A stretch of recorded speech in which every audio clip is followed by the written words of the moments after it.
General Akıntı var. Dikkat edin şu araca şey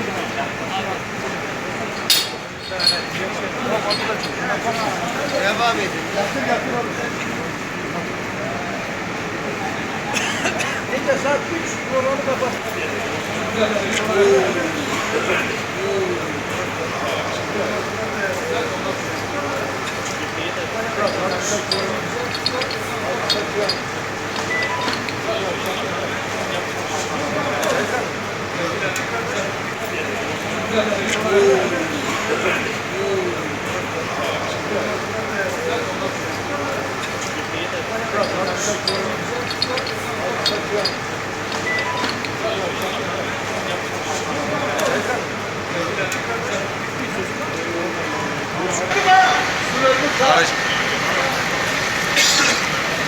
Arkadaşlar geri çıkarın bak lütfen. Geri çıkarın. Arkadaşlar geriye. Arkadaşlar geriye. Uzaklaşalım. Geri uzaklaşalım. Arkadaşlar geriye. Tamam arkadaşlar geriye.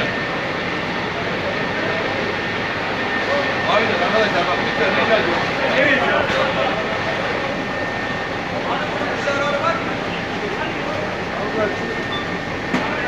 Senin mi? Arkadaşlar. Çıkmak için mi? Sen Muhabir abi. bakabilir miyim? Abi çek. Karşına bak.